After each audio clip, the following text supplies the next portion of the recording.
Hello everyone, welcome to my channel. आज हम discuss करने वाले हैं बहुत इम्पॉर्टेंट टॉपिक आइलेट्स का रीडिंग मॉड्यूल कि उसको एफिशिएंटली कैसे सॉल्व किया जाए, क्योंकि बहुत सारे बच्चों की यही प्रॉब्लम रहती है कि वो अपनी रीडिंग में 6 या 6.5 से ऊपर बैंड्स नहीं ला पाते। इस रीडिंग में जो बताए गए टिप्स हैं और रूल्स हैं वो आप अपनी रीडिंग में अप्लाई करेंगे तो ज़रूर आपको आपकी डिज़ायर बैंड मिलेंगे।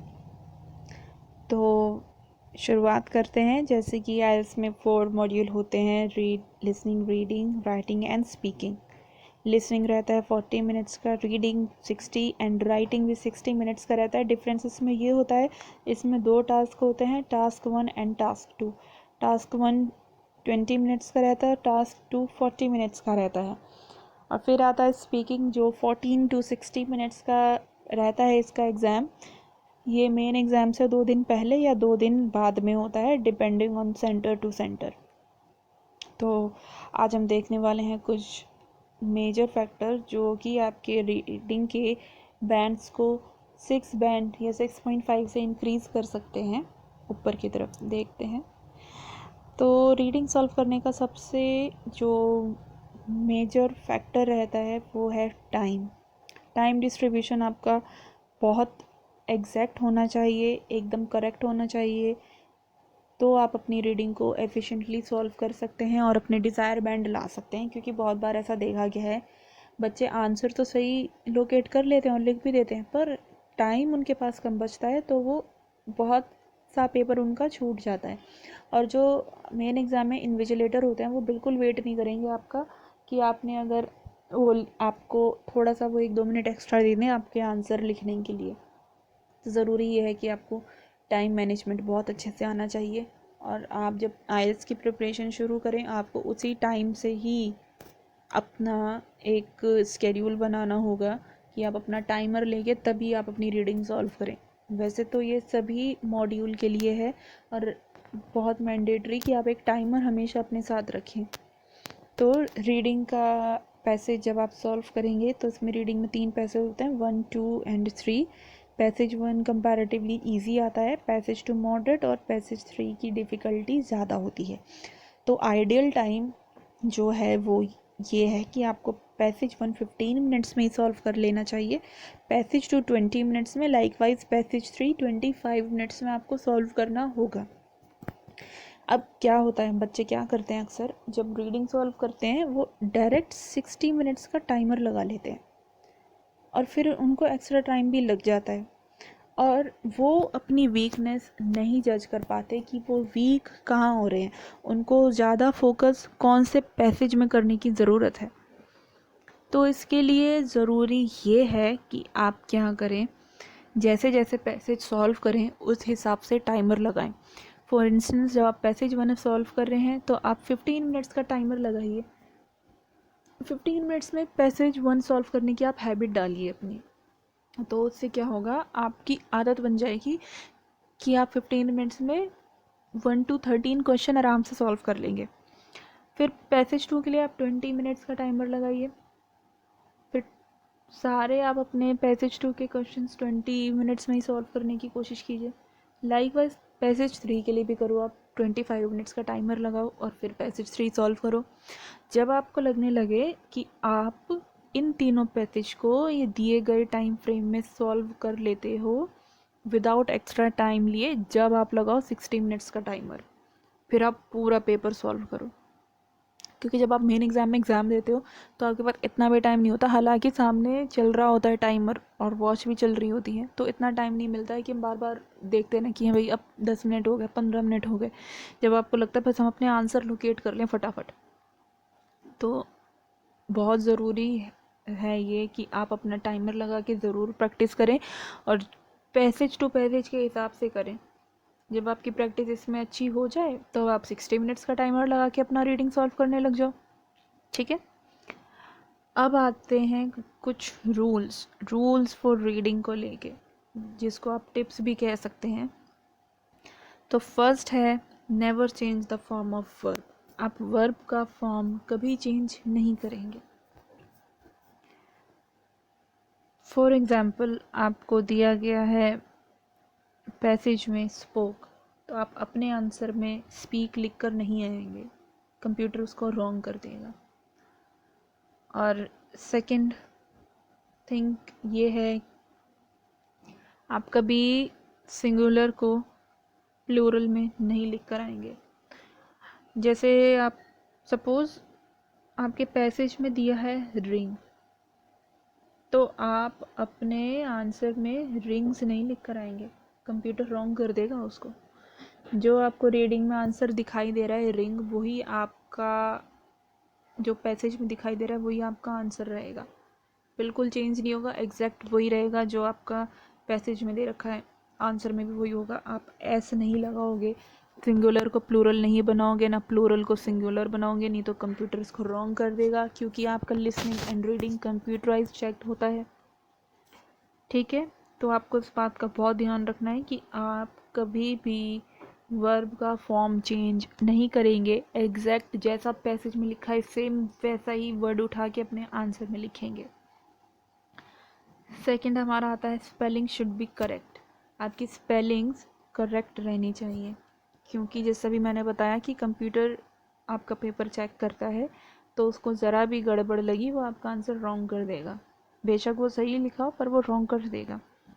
फॉर एग्ज़ाम्पल आपने लिखा है, आपके पैसेज में दिया है ऑर्गेनाइज, ठीक है, ऑर्गेनाइज लिखते ऐसे भी हैं,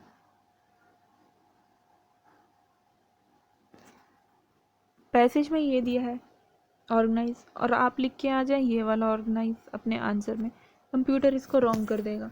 कंप्यूटर को यही चाहिए, क्योंकि कंप्यूटर में ऑलरेडी फीड होते हैं आंसर, तो जो आपके पैसेज में दिखे आपको वही लिखना है, एक्स्ट्रा और कुछ नहीं लिखना है।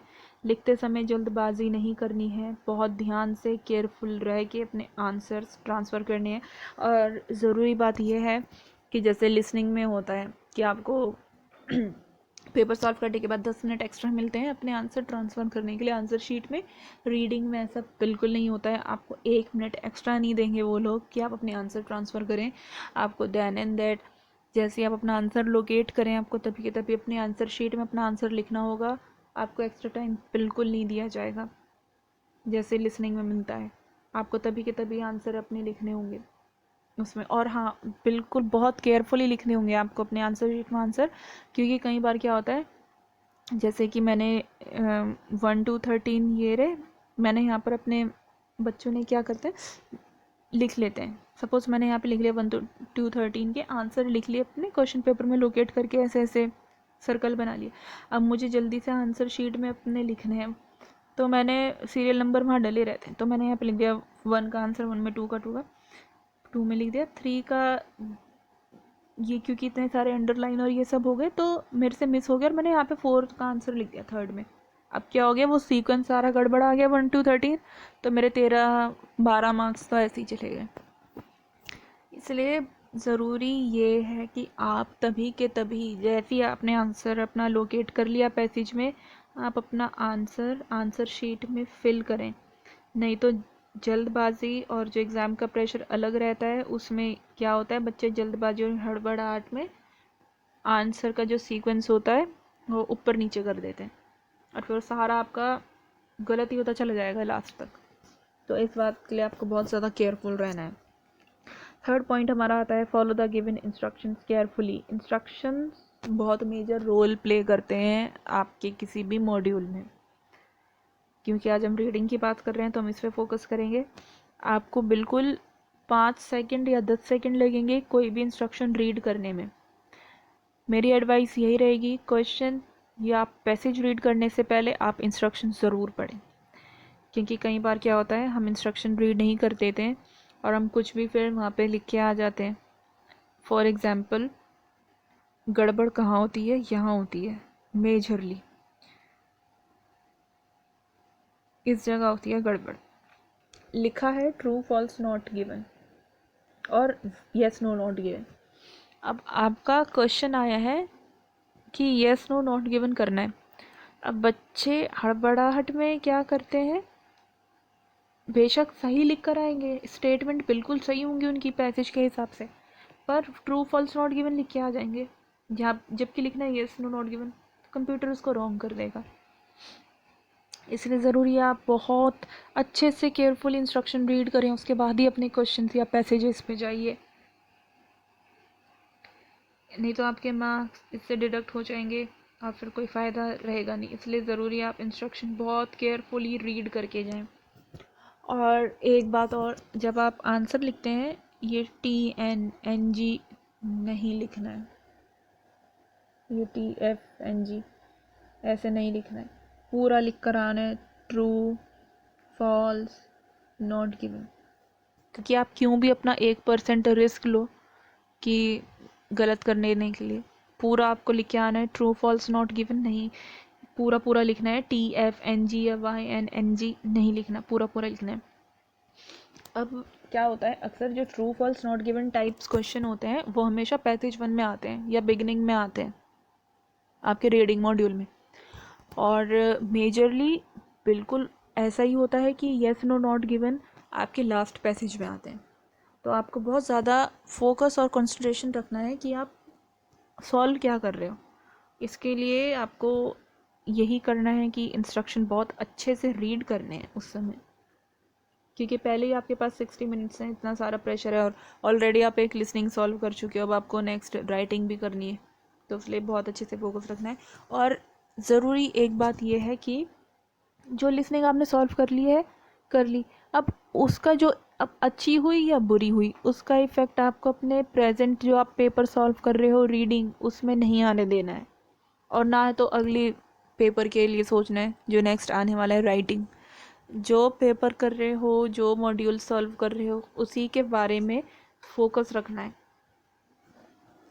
4th पॉइंट आता है प्रैक्टिस सिनोनिम। सिनोनिम प्रैक्टिस करने हैं बहुत अच्छे से।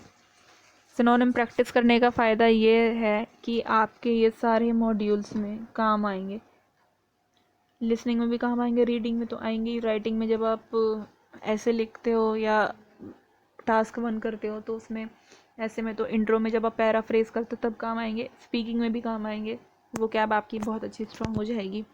तो सिनोनिम के लिए आपको एक डायरी बनाओ या कोई पेपर लो, लिस्ट बनाओ सारे सिनोनिम्स की, उनको याद करो, उनको अपनी डे टू डे लाइफ में यूज़ करो, अपने फ्रेंड्स के साथ, अपनी फैमिली के साथ कन्वर्सेशन में, या ईमेल या चैट में भी अपने वो वर्ड्स यूज़ कर सकते हो। अपनी एग्जाम की वो कैब भी स्ट्रॉन्ग हो जाएगी और आपकी हैबिट भी हो जाएगी बोलने की, तो क्या होगा, ये फिर नेचुरली बाहर आएंगे, तो फिर ऐसा लगेगा कि एकदम नेचुरल बाहर आ रहा है। ठीक है, तो आपको सिनोनिम प्रैक्टिस करने की बहुत ज़्यादा ज़रूरत है। फॉर इंस्टेंस आपका रीडिंग में पैसेज में आया है कि कुछ मटेरियल है वो रॉबस्ट है, रॉबस्ट, और आपका क्वेश्चन में आया है कि जो एक मटेरियल मिला था वो स्ट्रॉन्ग था। अब आप कहोगे कि मटेरियल भी दोनों में मैच हो गया, सपोज़ अगर उन्होंने ईयर दिया हो जैसे 1980, तो आप बोलोगे ये 80 भी मैच हो गया, मटेरियल का नाम सपोज़ वुड है, ये वुड भी मैच हो गया, ये क्या है, यहाँ तो स्ट्रॉन्ग समझ में आ गया, ये रॉबस्ट क्या है। इसलिए सिनोनिम बहुत ज़रूरी हैं रीडिंग सॉल्व करने के लिए भी, क्योंकि रॉबस्ट स्ट्रॉन्ग का ही सिनोनिम है, रॉबस्ट स्ट्रॉन्ग का सिनोनिम है।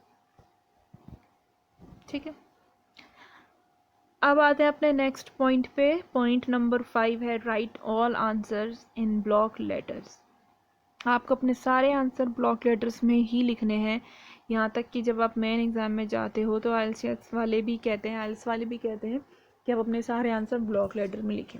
अब इससे होता क्या है, जब आप रीडिंग अपनी सॉल्व करने बैठते हो तब आप ये तो ध्यान, अगर आप स्मॉल लेटर में लिखते हो, ठीक है, अगर आप स्मॉल लेटर में लिखते हो उसके लिए ये है, जब आप अपनी रीडिंग सॉल्व करने बैठते हो अपने मेन एग्जामिनेशन में, तो एग्ज़ाम के प्रेशर और टाइमिंग के प्रेशर को लेते हुए आप अब ये तो ध्यान नहीं रख पाओगे कि आप प्रॉपर नाउन लिख रहे हो या कॉमन नाउन लिख रहे हो। तो अगर आपने लिख दिया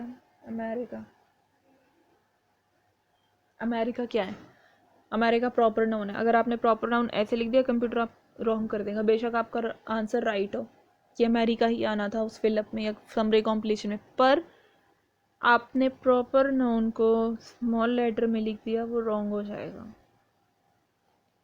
इसलिए कहते हैं कि अपने जो आंसर्स हैं उनको ब्लॉक लेटर्स में लिखो ताकि उसके अंदर सारी चीज़ कवर हो जाए। तो आपको इतनी छोटी छोटी बात को भी ध्यान रखने की ज़रूरत नहीं पड़ेगी कि कॉमन नाउन कौन सा है, प्रॉपर नाउन कौन सा है। तो आप सारे उसमें लिख दोगे अपने ब्लॉक लेटर्स में आंसर, तो ये करेक्ट भी हो जाएगा आपका। और दूसरी बात, नीट एंड क्लीन भी दिखेगा आपका हैंड राइटिंग। इसलिए ज़रूरी है आप अपने आंसर्स ब्लॉक लेटर्स में ही लिखें तो काफ़ी अच्छा रहेगा। लास्ट हमारा पॉइंट आता है यूज़ सेल्फिश अप्रोच। इसको सेल्फिश अप्रोच क्यों कहा गया है? इसको इसलिए कहा गया है सेल्फिश अप्रोच कि एक तो आपके पास हैं सिर्फ 60 मिनट्स और पैसेज हैं 3, वो भी बड़े बड़े। उसमें से क्वेश्चन सॉल्व करने हैं आपको 40 क्वेश्चंस दिए गए हैं। अब कैसे करेंगे? बिल्कुल टफ है ये, मान लिया इसको टफ है, पर सेल्फिश अप्रोच लगाने से आपकी बहुत सारे प्रॉब्लम सॉल्व हो सकती हैं। वो ऐसे हो सकती हैं कि आपको पूरा पैसेज जो है ये अंडरस्टैंड करने की ज़रूरत नहीं है।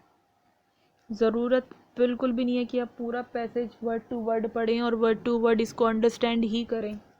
इससे आपका टाइम वेस्ट होगा और कुछ नहीं होगा।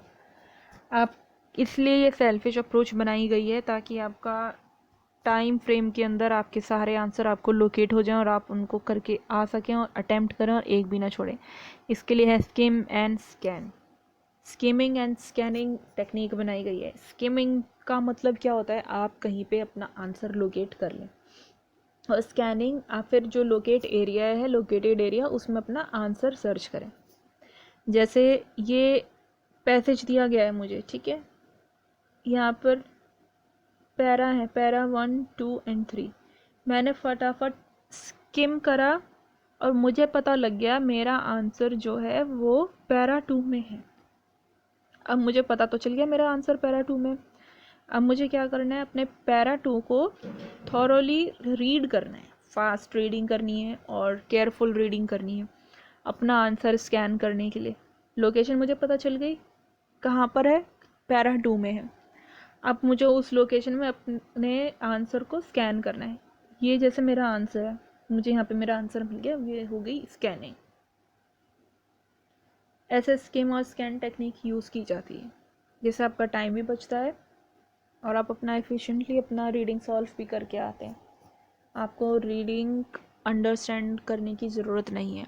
और सबसे ज़रूरी बात यह है कि आइल्स में नेगेटिव मार्किंग नहीं होती है, तो बहुत इम्पॉर्टेंट है कि आप सारे आंसर्स लिख के आएँ, सारे क्वेश्चंस अटेम्प्ट करके आएँ, एक भी ना छोड़ें, क्योंकि नेगेटिव मार्किंग नहीं है। अगर आपको नहीं भी आ रही है तो आप एक फ्लूक मार लें, यानी एक आप तुक्का मार लें कि हाँ ये हो सकता है, इसके आसपास का हो सकता है। तो ये थी मेरी आज की टिप्स रीडिंग मॉड्यूल के लेके। अगर आपको कुछ भी डाउट है तो आप पूछ सकते हैं, और अगर आप चाहते हैं कि एक कुछ और भी वीडियोस बनाई जाए रीडिंग को लेके तो आप प्लीज़ मुझे कमेंट सेक्शन में बता सकते हैं। मेरी जो नेक्स्ट वीडियो आने वाली है वो राइटिंग टास्क 2 की आने वाली है, ऐसे राइटिंग, जो कि एक चैलेंजिंग मॉड्यूल लगता है बहुत बच्चों को, और बच्चों के इसमें कम बैंड्स ही आते हैं, 6 या उससे नीचे ही आते हैं। तो उसमें बहुत टिप्स और ट्रिक्स बताई जाएंगी एफिशिएंटली सॉल्व करने के लिए राइटिंग टास्क 2 की। और साथ ही साथ अगर आप चाहते हैं कि आपको सिनोनिम की लिस्ट भी मिले एज अ PDF फाइल तो आप प्लीज़ मुझे कमेंट करके बताइए, तो मैं आपको वो भी दूंगी। तो thank you for watching this video, and please do not forget to share, like and subscribe this channel. Thank you.